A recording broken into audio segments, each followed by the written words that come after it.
Sample comments whenever. There we are. Okay, There so we we are. are we are live again, folks. I'm sorry.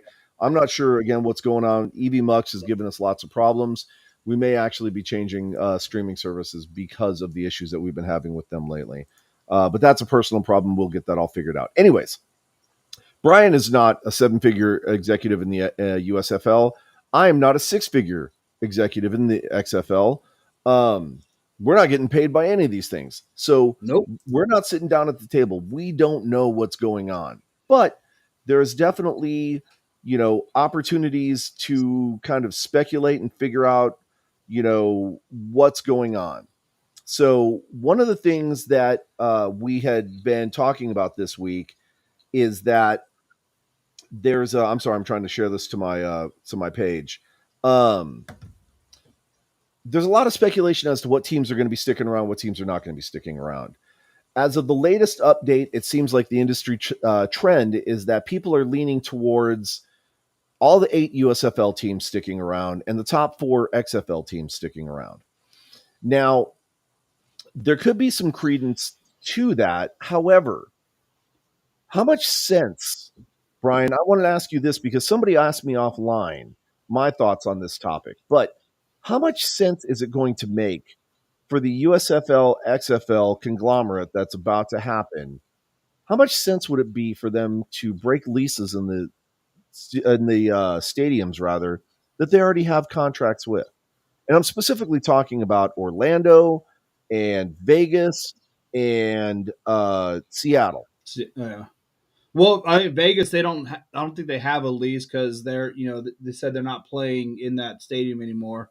But Orlando and Seattle, yeah. Once again, we're not top paid executives, so I just like any contract. There's always ways to get around it or to get out of them. Hey, what's up, Marcos? Real quick, what's up, Marcos? It's good to see you, man. Definitely good to see you up on your feet, bro. Yeah, but yeah, there's always ways out of contracts and leases and stuff like that. But But I, from a financial standpoint, think about it. Anytime you've ever had to break a lease where it was 100% your fault, there's always been a financial oh, implication, absolutely, absolutely, right? it costs something to get out of that lease. Right. And it's going to So, cost a significant amount of money. Now, the reason why I'm bringing this up is because, again, somebody asked me offline, and it's been something that's been in the back of my mind. How how much of an impact can this organization take? I mean, we've talked about the finances ad nauseum, right? XFL's been upfront with their struggles and their woes and everything else. I've been arguing with people about this week. In fact, XFL lost $60 million this year. That specifically includes, if you go back to the Forbes article where they were talking about it, that includes operating costs, the startup costs rather, operating expenses, travel costs, hotel lodging, equipment, staff, you name it. That's 60 million. But that also includes the debt that they inherited, the 8 right, million debt that they inherited when Redbird and DJ and DG bought the rights to the XFL. Okay. The USFL said they made, what was it, 6 or 7 million this year? I can't remember because it was roughly about the same as what they made last yeah, year. Okay. Never once talked about how much they'd actually cost for operating costs or anything like that. We know that the USFL model is cheaper to operate because you've got all 8 teams playing in 1 or 2 stadiums. There's no real travel costs. There's no real anything. I mean, they're just right there, right? And you probably have them staying at the Motel 2, yeah, and there's probably 10 guys to a room.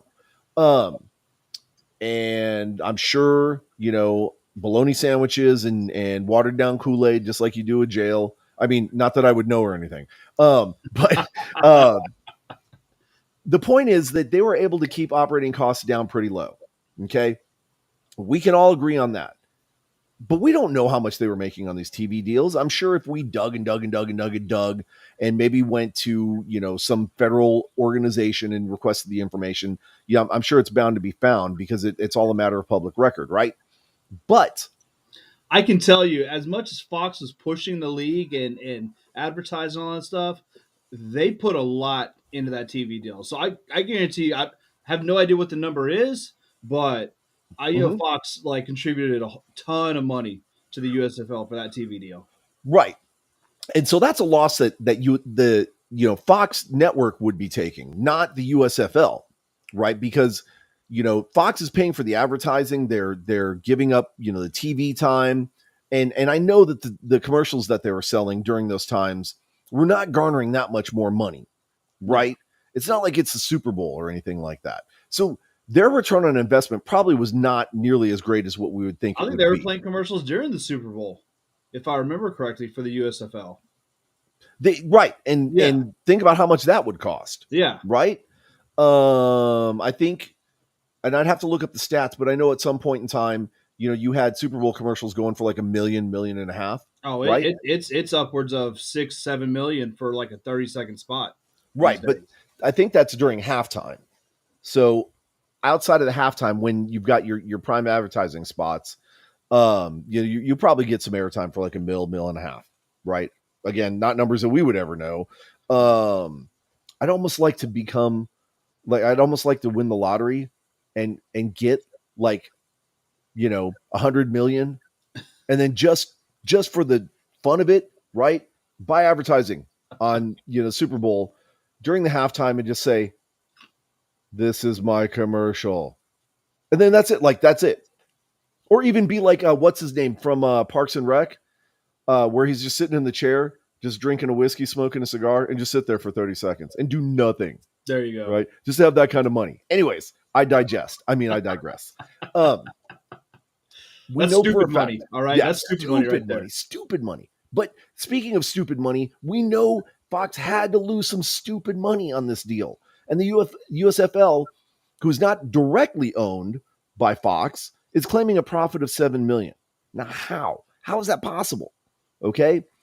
So something's not adding up. Okay? We know something's off. We also have speculations about what's actually happening here with the USFL XFL merger. Is it really a merger? Is it a takeover? What's going on?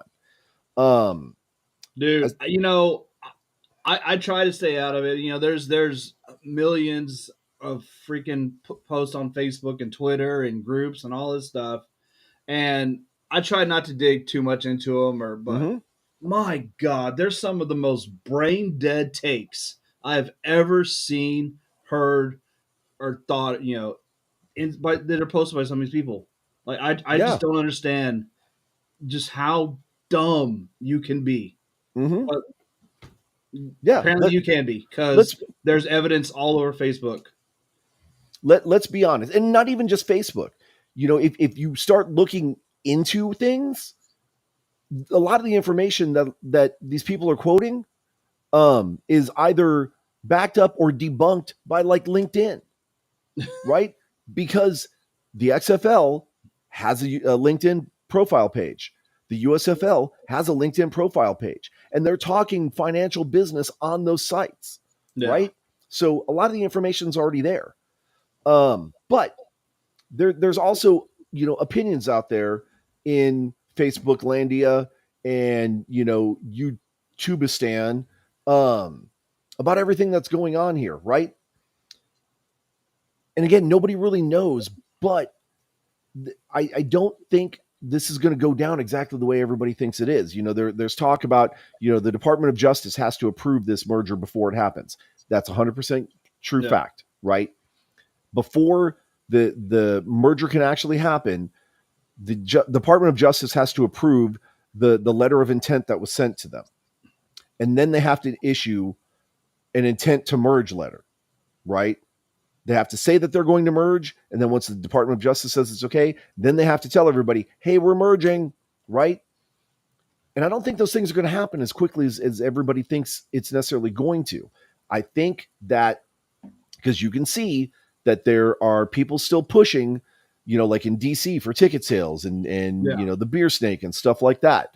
The last conversation that anybody had with the Roughnecks organization was that they were still pushing to confirm that deal for Rice Stadium. Now that talk has kind of went dead since then. And that was right before the announcement of the merger takeover. Um, there's been rumors that Wade Phillips has been fired from the coaching staff. Nothing has been confirmed there. There's I the haven't heard that one. Oh, I've heard that one. I've heard that one a couple of times, and I've looked for it because I wanted to see that happen, just to take jabs at our friend Wade Phillips. However, there's also speculation that they're going to hold on to the Houston staff because that's going to be the coaching staff for the Gamblers. I did see that, Right. but once again, it's not based in any sort of fact. It's just rumor right now. You Mm-hmm. know. Right. And we also told everybody, and we told ourselves that we were not going to talk about all this stuff. And here we are sitting here talking about it. Right. Yeah. But I think it's important to bring this up because these things are going to be happening maybe as early as this week, Thursday, right? Because you have 30 days, or I'm sorry, 31 days from the time that you file an intent to a letter of intent until the Department of Justice issues any kind of ruling on it. So as early as I believe Thursday or Friday of this month will be that 31-day point. So we could get something as early as this week. Chances are we're probably not, though, right? Because there's other things going on, such as one war and one potential conflict. Well, actually, three potential conflicts, right? We're not going to get politics here. Don't worry about that, folks. We're not a political show. We've got way biased opinions to be talking about stuff like that. Okay. That being the case, though, there may be other things going on that may detract resources from people being able to make this decision, right? So who knows what's going to happen? What we Hell, do we know, thought when though, they first filed their intent to merge, we thought the government was going to shut down that next week or Mhm. something. So, you well, know, and there was it right, we're just waiting. Like that's right. all, you know. There was a And second. There's a second potential shutdown that we're facing in November, yeah, right? Nobody's talking about that, but November 17th, there has to be another budget in place, right? Again, not getting political, just saying the facts that there has to be another budget in place November 17th for us to even continue having a government. So there's kind of bigger fish to fry right now than are we going to merge the USFL and XFL? Are we going to allow it to happen? Right. So that's fine. Again, we're all over the map here tonight, folks. I do apologize. But I think it's important to throw these things out and for us to talk about them, right? I am almost positive that the USFL and the XFL already have a plan in place for what they're going to do if they actually get approval on the merger, right? But I think ultimately what's going to happen, in my not so humble opinion, is that either the process is going to get tripped up or they've already planned for it not to happen that quickly. And so these are things that are probably not going to happen in the 2024 season, right?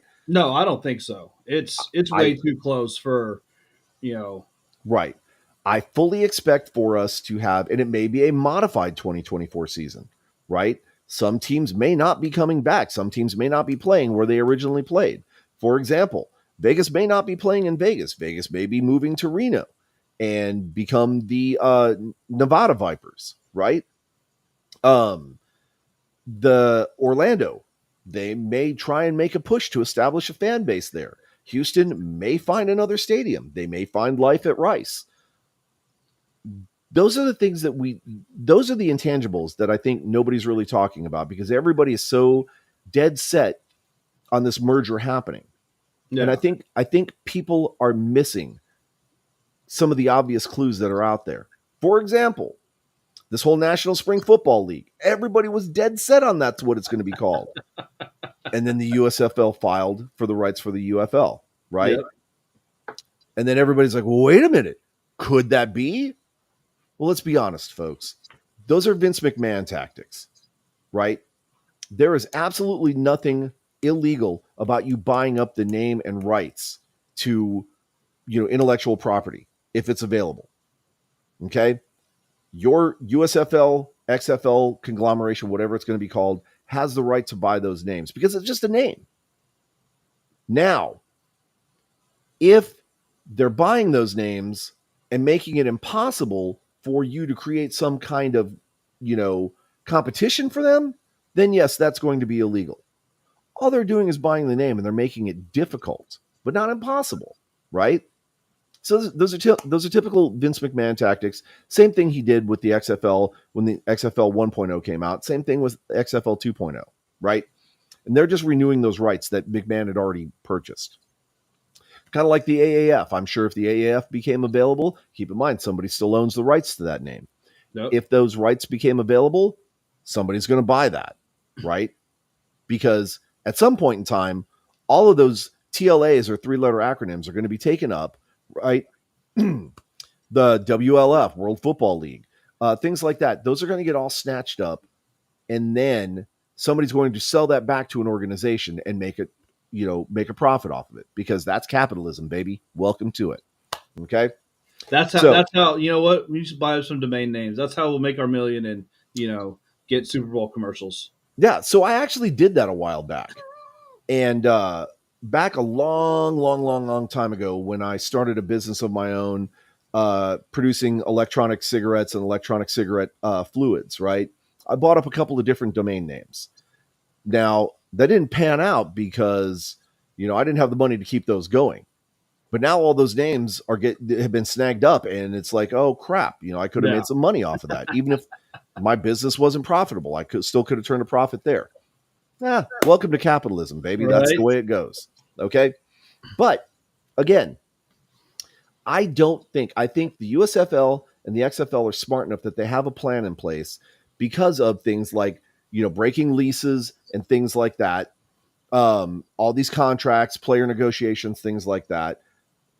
I'm sure that they have a plan in place, but that merger, whatever it's going to be, whatever it's going to look like, is probably not going to strike until 2025, because you're going to be restructuring all kinds of stuff. And I think in the process, what they're going to do is they're going to start pushing the USFL teams out to their home markets so that they can have a, potentially, 12 league team, No. 6 in one conference, 6 in another, and then figuring out game schedules from there. So you'll basically have like a north, south, east, and west, right? And then coming up with game schedules, because there's no possible way that you can take an 8-league team, keep all 8 teams, jam in 4 more, and come up with a 10-week schedule like that. Oh no. And I'm not saying it's not possible, but you would be investing a lot of resources into making something like that happen, and then trying to schedule with those. You've got some teams that have a home stadium, getting that scheduled, and working with 6 different. Let's say we keep the 4 USFL teams that we mentioned earlier, and then you've got 3 more stadiums from the USFL. Trying to work all those schedules out with other events that are going on in those arenas, there's no way. There's no way. Okay. So I think this is going to be more a 2025 issue for us to worry about. And right now, we're going to get something from the XFL, and we're going to get something from the USFL. What it looks like, I don't know. But I think those plans are going to be happening much later on down the road. And we've got nothing to worry about right now at this point. Yeah, right? no, I definitely, at least like we said, 24 season safe. 25 season, who the hell knows? Right. Not us, and Right. not anybody posting on all these Facebook pages and YouTube and X and all that stuff. So Exactly. So that's kind of what we're looking at. I know that there are going to be I don't know that we're going to have the XFL draft like we were talking about. There was potentially an XFL draft coming up in November in Vegas. I think that's been put on hold, but I know both the showcases have happened, and actually, Texans Talking Football was in Orlando a couple of weeks ago for the player showcase there. Met some really incredible people. And as it turns out, one of the people that we made contact with is going to be joining us for an interview on the Horns Forward podcast. So we invite you to keep your eyes out for that, because we definitely want to talk to that young man and see what that perspective is like for an up and comer, right? Some of the hurdles that he's had to overcome, and some of the obstacles that he's facing in his pursuit for an NFL career, right? And what that next step is going to look like what he needs to do, or what other potential players need to do to be able to stand out in, a player showcase like that, so they can get picked up by the XFL, get some more reps in, get some more time, get some more practice, and then try and push their career further, right? So it's definitely an interview you're going to want to tune in for. So, shameless plug there. I don't care. It's our show. We can do that. We're also part of the Horns Forward podcast, so we Yeah. can plug them all day long. And we're going to plug Texans Talking Football over there too. I mean, it's just what we do, right? Now, we pretty much kind of beat this whole thing to death, right? We've talked about the XFL USFL merger when we said we never were going to. We've offered our not so humble opinions on what we think is actually going to happen. And I really think this is one of those situations where it's much ado about nothing. I really don't think anything is going to be coming out, because the more I keep hearing about it, and the more I keep hearing about the speculation, and the more I know about those two organizations, I know they're throwing breadcrumbs out there to try and throw people off of the actual sense of what's happening.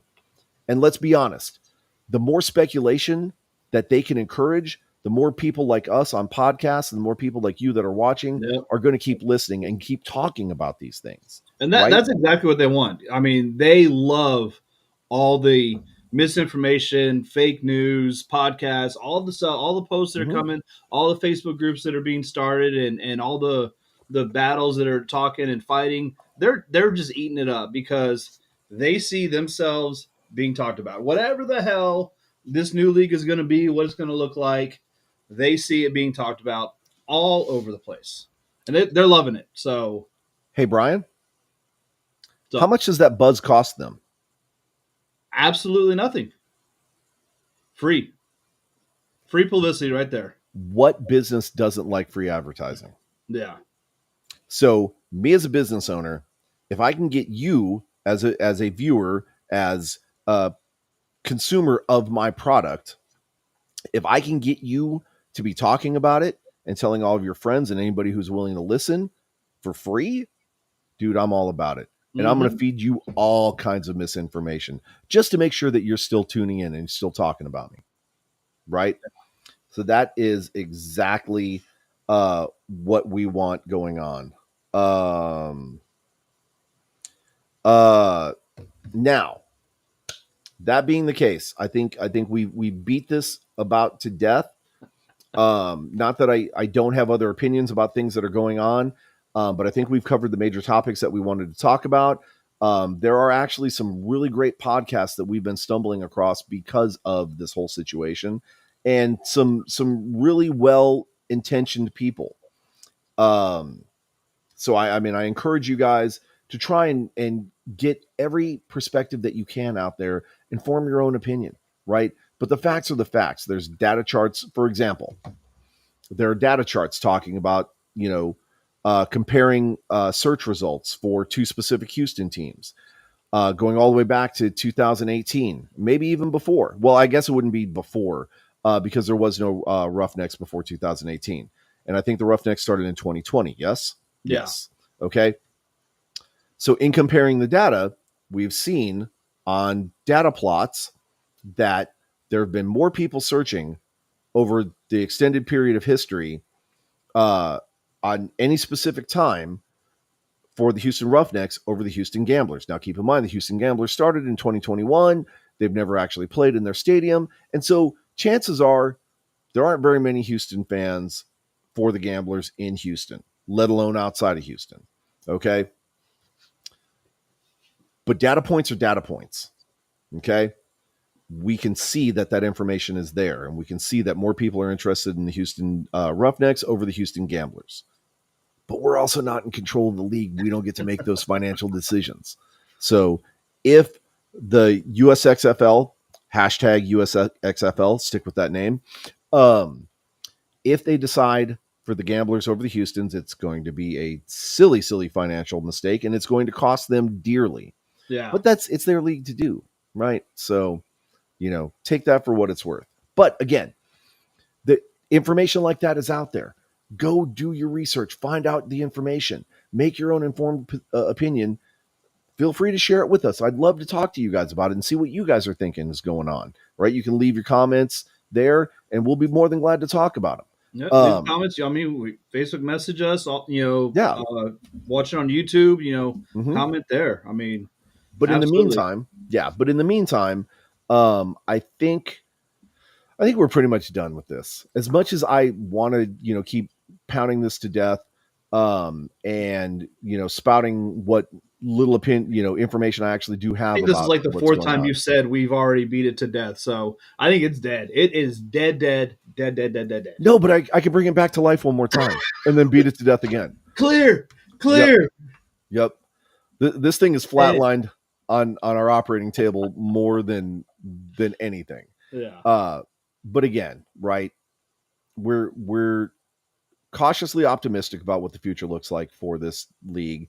And because we don't know anything, because we're not in that boardroom, we can't really say anything more. Okay. Speaking of not saying anything more, let's not talk about how sad the Green Bay Packers are this year. Okay.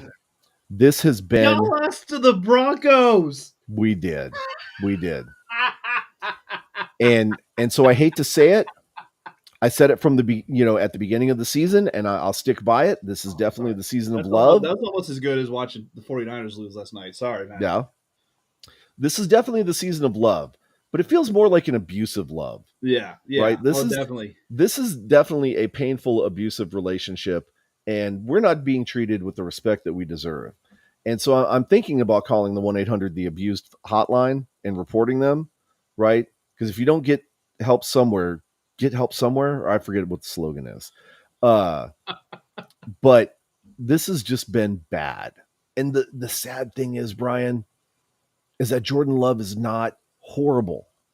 He's just horrible when it hurts us the most. Yeah. Yes, right. Uh, and the sad thing is, well, another sad thing about it is that the coaching staff isn't helping either. No, Okay, absolutely not. our defense has been shoddy. Yes, granted, we've been hit with the injury bug, and we've got a lot of key players that have been hurt at key points in the 7 week season so far. But what the heck is his name? I'm drawing a blank on his name. But the coach, he has accepted responsibility for that Hail Mary play that got picked off that sealed the deal for us, right? The coach didn't throw the ball. Yeah. The coach didn't miss the reception, right? The coach didn't speed up when he should have slowed down to catch that ball that was thrown deep. That's the team. That's Jordan Love. That's the receiver that went deep, that didn't play the defender. He should have slowed up and made a play for the ball or gotten, the PI call, right? That's on the players, man. So But this the season has players been get that painful. from the coaching, from practice, Yeah. so Yeah. it's practice good, play good. That would be Matt LaFleur, actually. Yes, It just yes. finally came back to me. Um so it this has been an absolutely painful season, and I'm going to stick by it. But it's now being changed to the season of abusive love. Okay. And it's just rough. Speaking of rough, though, um didn't we watch, where are we at? um your Cowboys had off this week, right? Yeah, we had Cowboys had a bye week. Okay. And they did win that, right? Dak threw a couple picks. It was close, but we came up with the win. So Okay. Because that's important, because you can't lose on, I mean, that's like getting fired on your day off. You know what I yeah. mean? Although that's happened too. So not to me, but I've known a couple of people. Mm-hmm. Um, we've also watched the Eagles making a seriously hard charge in the NFC East. Absolutely. That was the Eagles versus the Dolphins. It was kind of a test for both teams, kind of Mm-hmm. see what they're about. And Eagles kind of came in, punched them in the mouth. Dolphins, they're they're the speedy team, run up the score. Uh, I don't think they've played a team that's as tough as physical as the Eagles this year. and they yeah, they got knocked down. They try to keep it close, but eventually, yeah, it's just the Eagles were just too much. So yeah, the Dolphins look pretty, and it's fun seeing Tyreek Hill, run 250 yards a game, or receive 250 yards a game, and all that stuff. But you come face a real smash mouth team, Dolphins got some work to do for that. To Yep. if they're gonna match up, if they're actually gonna have a chance to, be a Super Bowl contender. Yeah. So Florida, Brian, I know you kind of like the Dolphins a bit. Man, you better tell them that they need to be ready to play real teams when it's coming up, because you're going to play a team like the Eagles and only get 17 points on the board. That ain't going to cut it, man. Yeah, And you play a team like the Cowboys, you're going to really get stomped on.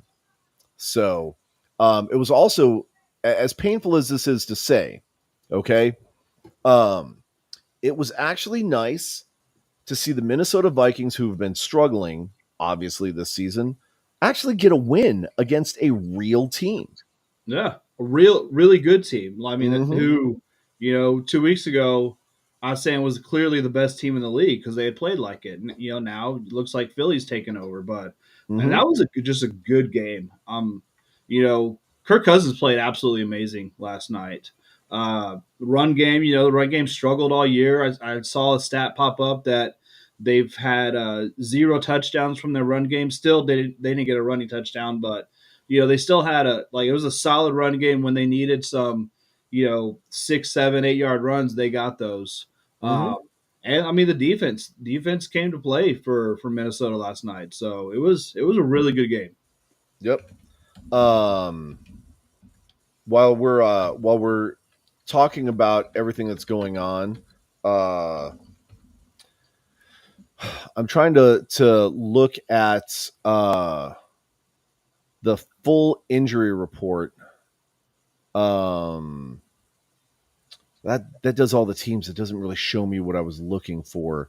Um, we've got some more serious injuries. I'm looking at like, for example, Zach Ertz, who used to be, a name brand tight end, right?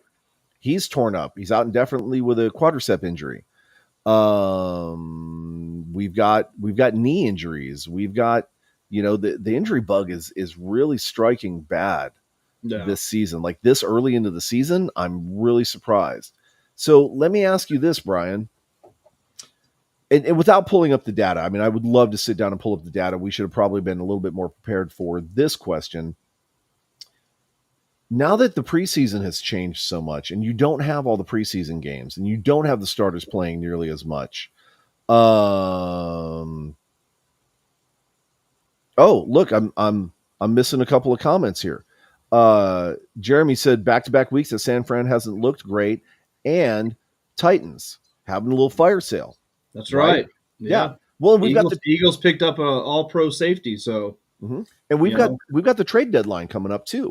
So yeah. there's going to be a lot of teams making moves. I For example, saw the Titans are possibly shopping Henry, hmm so and I would not be surprised if you see the Cowboys in the mix trying to make a play to get a little bit more players on defense, right? oh yeah, we I was kind of jealous when I saw the Eagles pick up that the safety.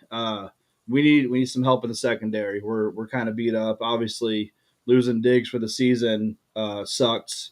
But yeah, that's kind of our defense. That's our weak spot. So was hoping was hopeful early in the season that we had a good one.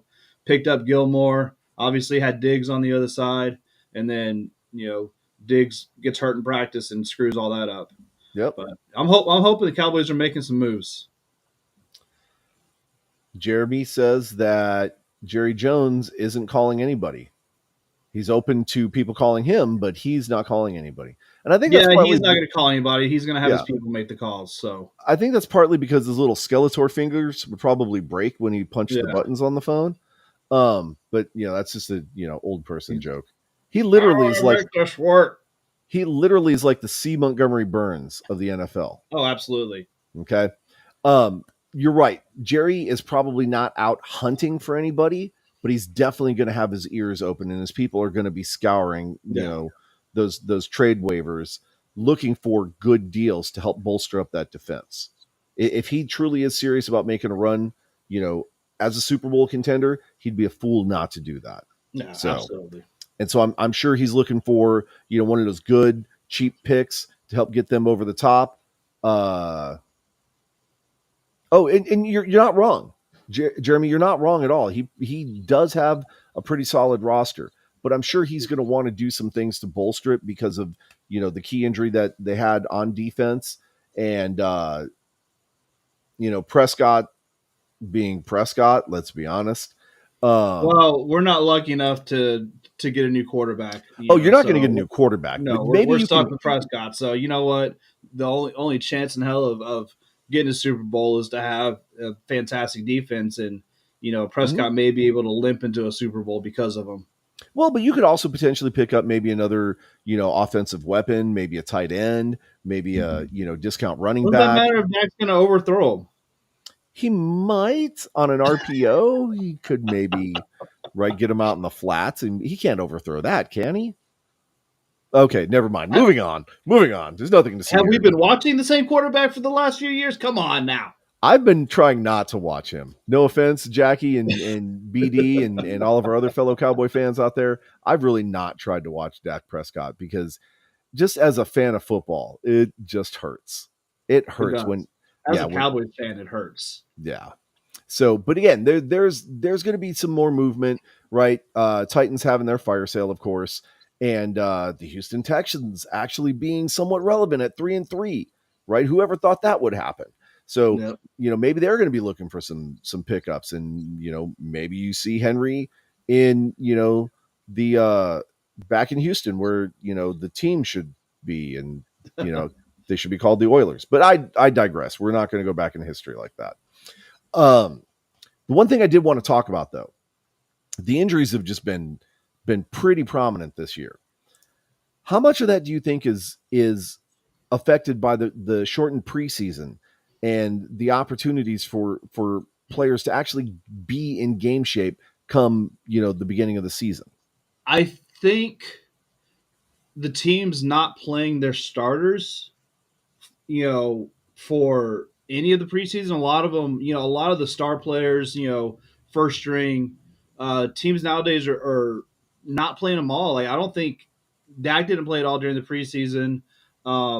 At first, Rodgers wasn't going to play in the preseason, and I think he played that last game. But that's been a trend across the league for the last couple of years. Is the stars, the first string, starters of the team are not playing in preseason, and so you're not getting into game shape early in the preseason. So it's taken longer, and yeah, injuries happen because of that. I think it's a big deal. Yeah, Uh, and yeah, it's something that I mean we've talked about it before, and yeah, I think it hurts teams not practicing, not practicing hard. We've talked about that too. mhm. With I know McCarthy's that's kind of his big deal. He doesn't really they don't practice that hard when they do, or when they do practice and stuff. And so, but you see the teams like the 49ers who practice hard and they go out there and they play hard. So I think it translates to what you're seeing on the field.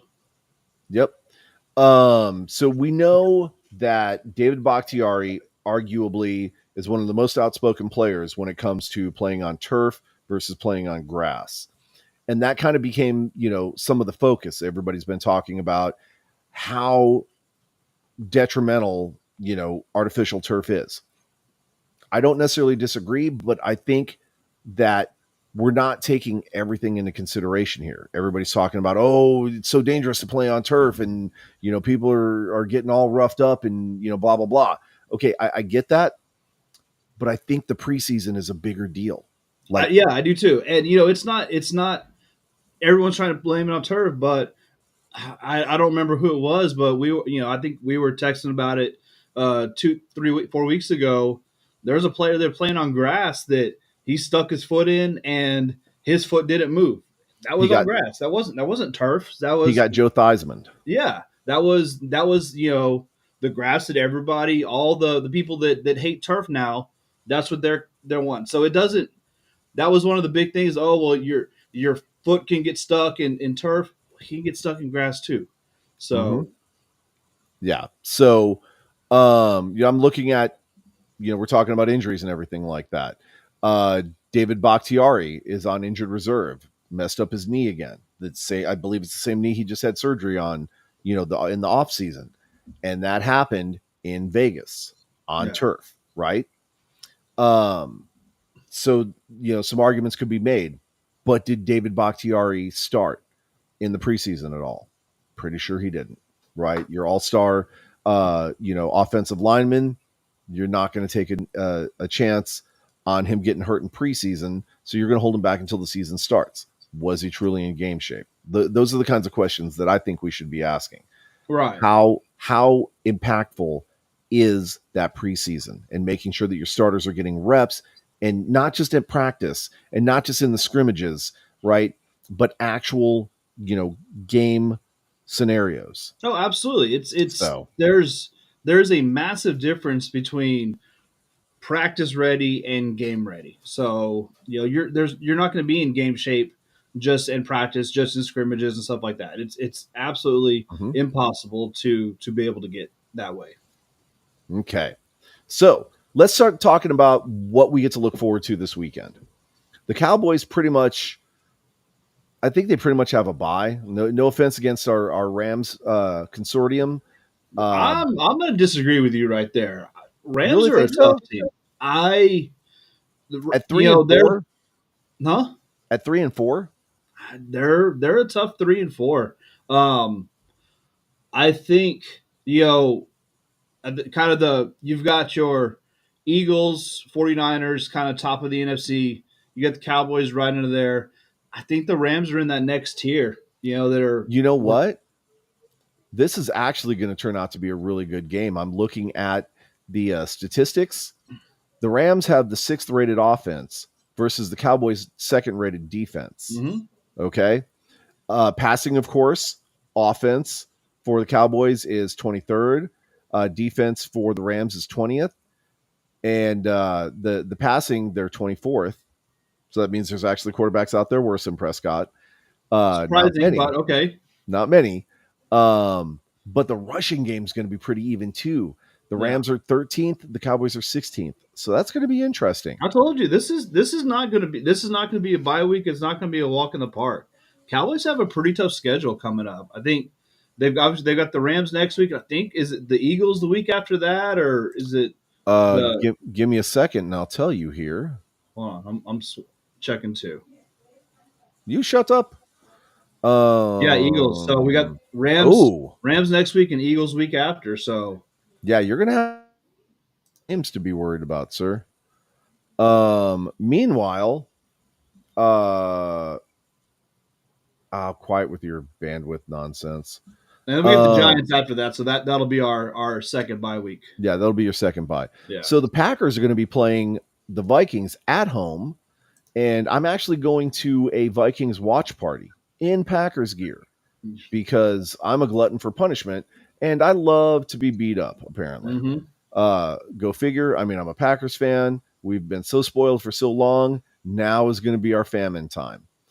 And The game's in then Green Bay though, so it's always you know it's anybody's game at that anybody's game. point. You get a game of Green Bay. Packers Vikings. Obviously, Mhm. it's the rival games.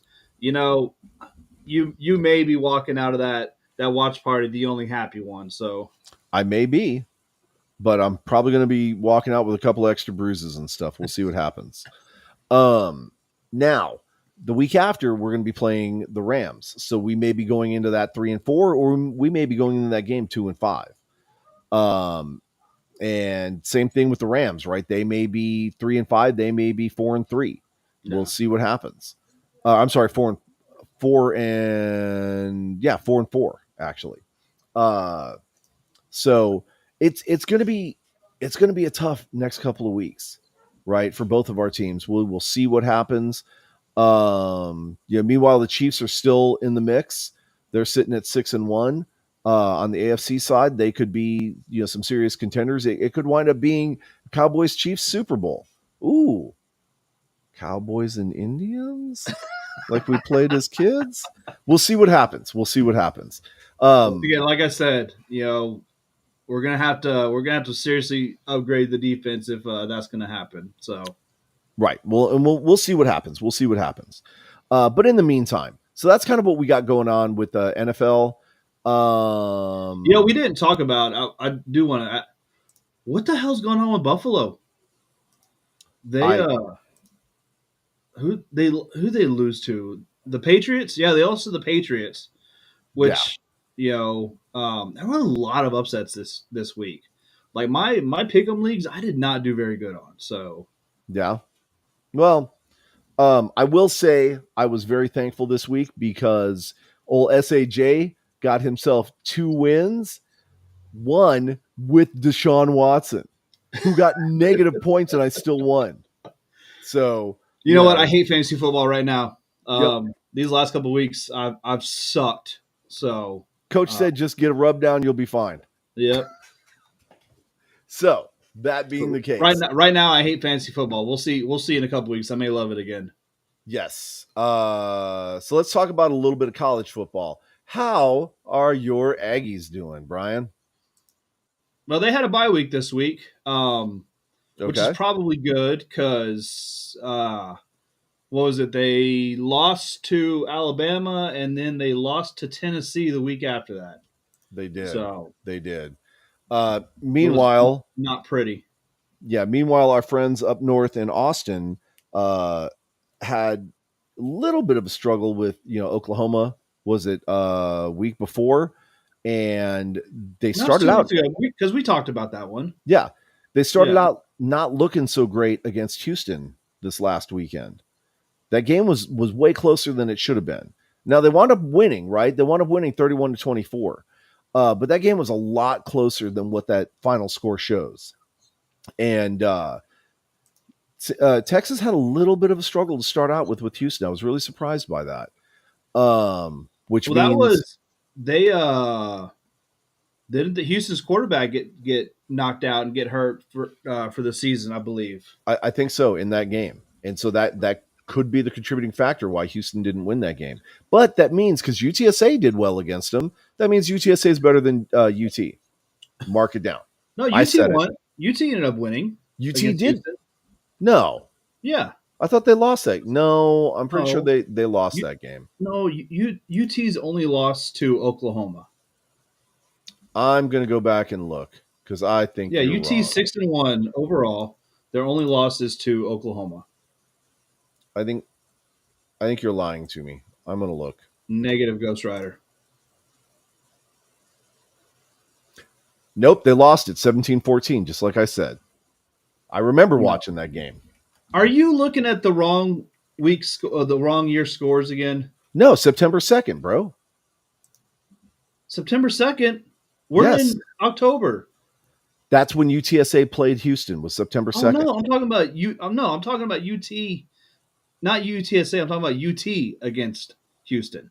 No. I said that one. Yeah, they won that game. UT Yeah, won that game, right. but they were struggling with Houston, Oh, okay, right? okay. I see what you're talking about now. Right. Never mind. And Okay, so what I'm saying is because UT struggled against Houston. UTSA did not struggle against Houston. UTSA is better than UT. right, UT lost to Houston. I'm sorry, UTSA lost to Houston, but they only lost to Houston by 3 points. And they Well, were that fighting doesn't them the mean entire UTSA is time. better than Houston then, or UTSA is better than UTSA UT. is better than Austin. It's just a simple fact. Get used to it. Okay? You know I'm right. Apparently it makes sense if you don't think about it. It makes 100% sense if you don't think about it. Don't look at the numbers, just follow what I'm saying. That's right. Okay? Yeah. All right, So, I'm picking up what you're putting down right now. yes. So, yeah, UTSA played Florida Atlantic this last week and 36-10 handled them pretty easily. They also won obviously the week before. They played UAB. It's 41-20. UTSA is on a tear in the AAC, I think it is. Yep. Now, I mean, pretty much the rest of their games for the rest of the schedule are all conference games, and they have to win those because they did lose one conference game, and I believe that was to Nope, Uh, they're three and 0 in the conference. They are oh, uh, okay. Okay. Tulane, SMU, and UTSA are all 3-0, Yeah. but UTSA's non-conference schedule is 4-3. Right. So Right. UTSA's got if they're gonna take the conference, they're probably gonna have to win out. Yeah. So But if you look at who they're playing, East Carolina, North Texas, Rice, South Florida, and then Tulane at the end of the season. Um, are they playing SMU at all in that no, schedule? no. Okay, well, so Tulane, if they beat Tulane, then they'll be up on them. Yep. SMU hopefully have to they get a loss somewhere else. Right. Uh, Now we also did mention that we wanted to talk more about some of the San Antonio other teams, right? Which would be UIW football. UIW and Trinity were the other one. Right. So looking at UIW, UIW played McNeese State this last weekend and they beat them 35-24. And from the stats, because again, I mean, it's hard to get some of these games live. They look pretty decent, right? Stats wise, they were looking pretty sharp.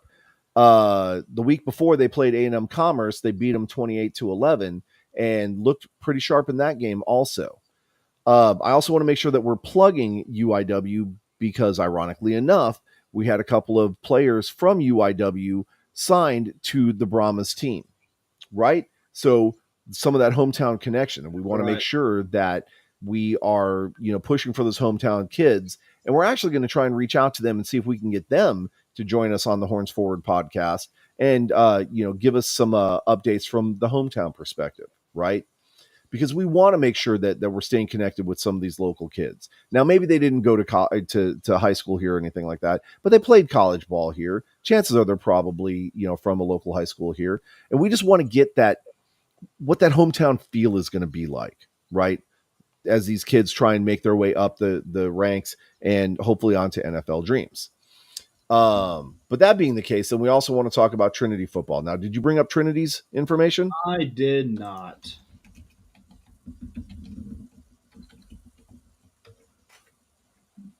Trinity Tigers. It is the Tigers, right?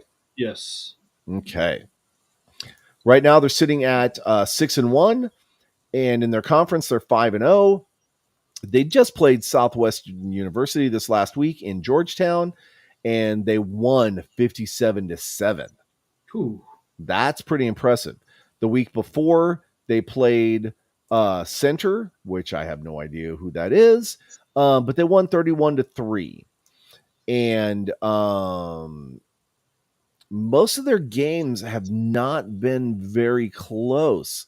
They played St. John's University. They lost that one 34-31 in overtime. So it looks like that was a fight. That was a heck of a game. But the rest of these, man, I mean, it's they played Mary Hardin Baylor. They beat them 35-16, like no question. They played Birmingham Southern College the following week after Mary Hardin Baylor, and they beat them 38-3. So yeah, I mean this is a formidable team. They are. So right now in the rankings, the coaches poll for Division III, they're fifth right now. Nice. So Now, I know I recognize Sewanee, I believe it is. Again, I mean it's a D3 school, but I definitely recognize that university, and so that's probably going to be a pretty fun game to watch as well. Uh, but we can see that some of these local teams, considering I mean they're not. I mean UTSA should be a D1 school, I think. Um, UTSA's D1. yeah. Yeah. But we're producing some pretty good quality football, at these levels. So we definitely want to keep an eye on these universities as they're producing some of these, pretty decent college players. Um, so yes, next week we got East Carolina. We're playing. I believe that is a home game at the Alamo Dome. So if you don't have any plans, come check it out. I've heard tale that there might even be a Brahmas consortium that's going to be at that game. right? Yep. And so, shameless plug again, if you don't have your season tickets, make sure you reach out to a ticket rep with the San Antonio Brahmas, find yourself some good seats, come to some of those games. 2024 season may be the last season in the XFL. And so you want to be a part of that and, get in when you can. So that way, when we transfer to whatever 2025 looks like, right, you're part of that ground floor, because we're going to have some incredible football here in San Antonio. Now, not necessarily the best for last, but let's talk some San Antonio Gunslingers football. San Antonio has been making some noise, Brian. San Antonio Gunslingers. We're going to talk about some news. Let's see if there's any news. They definitely have been making some splashes on Facebook. Where is they re-signed Nico Thomas? He's a linebacker. Keep in mind also they're moving up to the IFL, right? So you don't have Iron Man football anymore. You're not going to play both sides of the ball. You're only going to play one. Yep. So they're having to really kind of retool everything.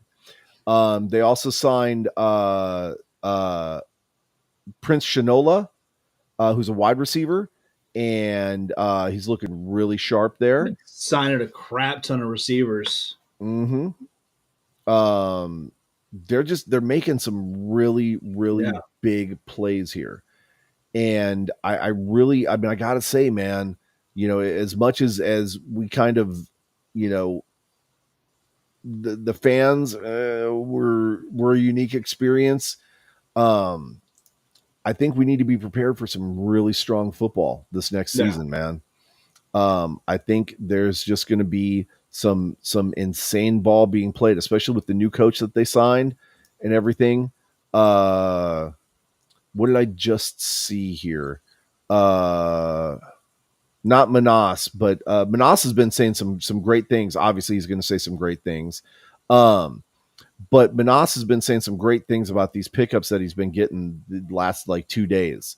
So I really think that, with his focus on picking up some of these players, man, that he is looking to make an absolute tear in the IFL.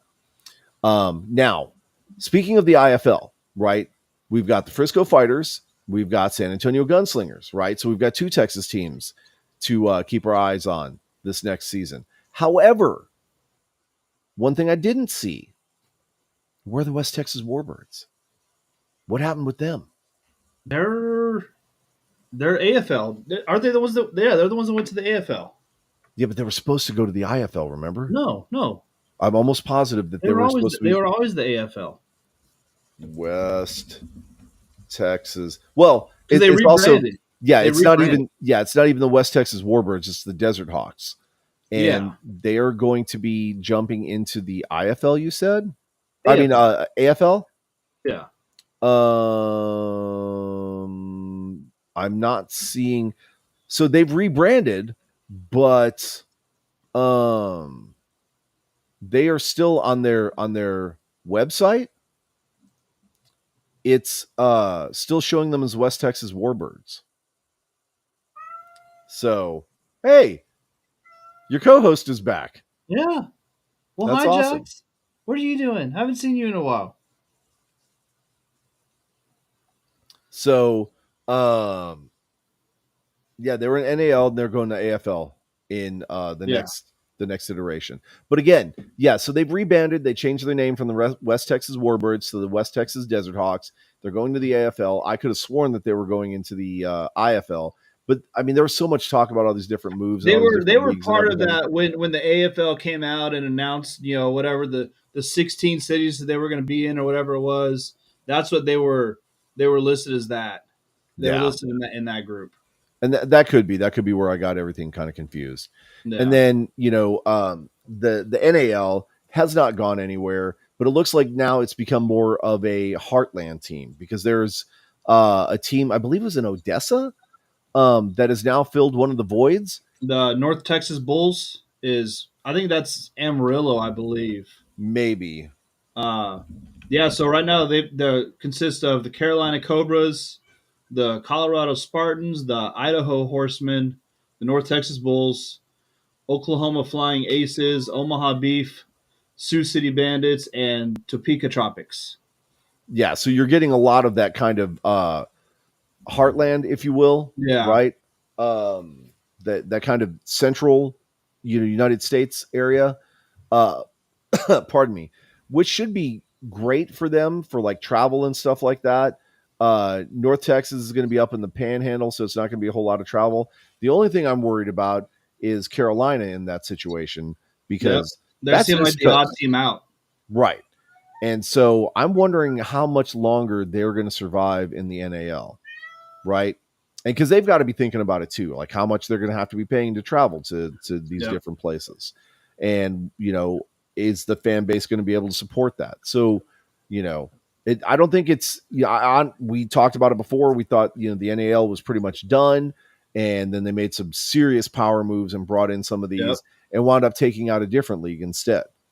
yeah. Uh, Again, capitalism, baby. Welcome to it. But I don't know that I don't know that the Carolina Cobras are going to survive this. I would be very surprised. I'm hopeful, right? But I don't see how they're going to be able to afford traveling all that much. It's There's going to just be no a way. lot for them. I can, yeah, I can totally see them maybe giving this a year to check out, and then just kind of, hey, move to another league that has teams closer to them. Right. So Um, Maybe they'll be an AFL team next year because I mean the possibly, AFL is talking about expansion already too. yeah, So, um, but I wouldn't hold my breath on that just because as we've seen, the AFL news has been spotty at best, and it's like they'll do a dump and then they disappear for a while, and then they do another dump and then they disappear for a while. So it's really hard to kind of track what's going on with the AFL or if they're even legitimate or not.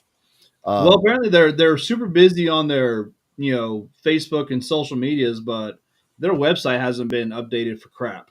no, So no. Well, and just like there's also been talk that there's supposed to be a team in Austin that was already supposed to be revealed, and yeah, nobody said anything. It's been radio silence, right? So we don't know what's going on with the AFL. I had hopes for it just because of the whole nostalgia of the league and everything, and some of the old power teams going back. I was kind of concerned that maybe Iowa might get stolen and go back over there. That or maybe even Jacksonville, right, with the Sharks. yeah. That has not happened, thankfully, and it looks like the IFL is going to be the power league for indoor football. And of course, we're Texans, so we're going to talk about it. Plus, we've got the vested interest with the gunslingers. So, but I just think it's going to be so much better quality. I'm really excited to watch some of these games, man. I am too. I enjoyed watching the IFL. We talked about it a lot, kind of during the season. We didn't have I mean, we had the Frisco, but we didn't have a hometown team. But I still found myself watching a bunch of IFL games. Just so it was enjoyable football. It was quality broadcast, uh, just top tier. So I'm looking forward to actually having some skin in the game next season with it. Yep. Yep. So I believe with the IFL, we're going to be forced to have better, quality product at the games as far as, like TV cameras, things like that. Yeah, Not, sideline announcers possibly.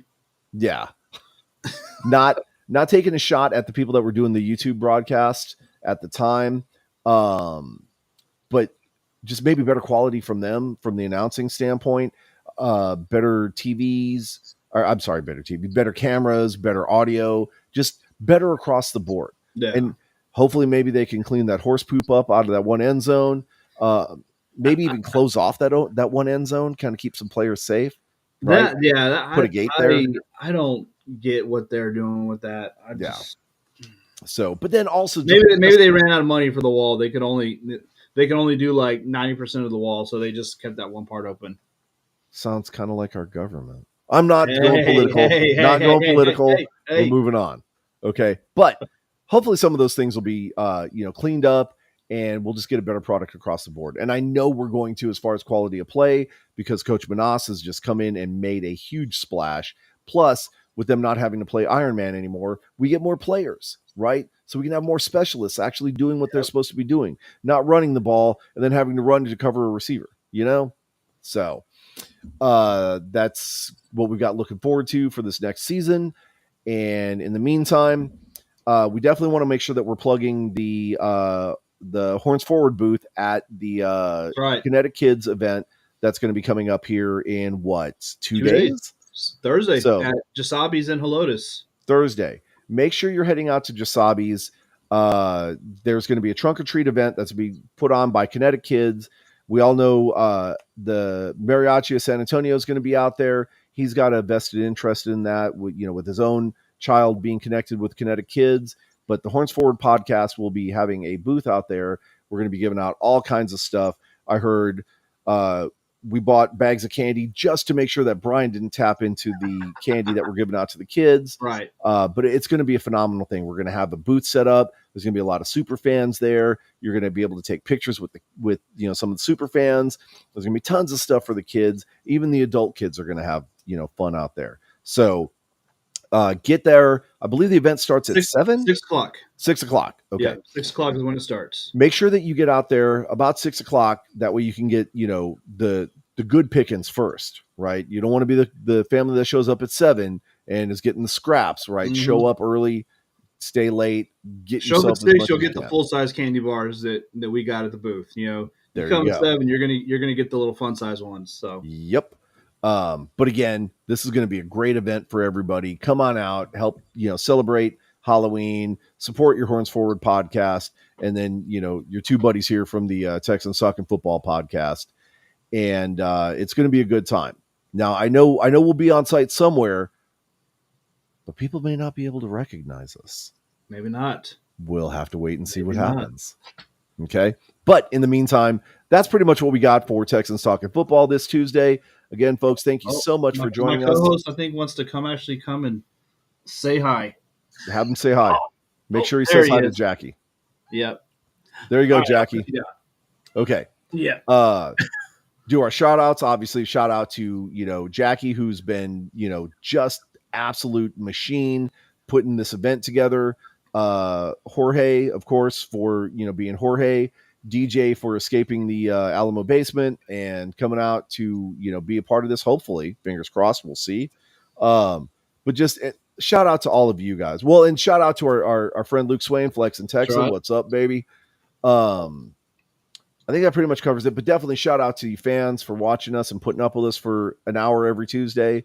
And I think that's pretty much it. Brian, you ready to stick a fork in this thing? Yep, let's go. All right. So Jasabi's, see you guys out there. Right. And Jasabi's Thursday, 6 o'clock. We'll see y'all there. We're out. The Horns Forward, baby.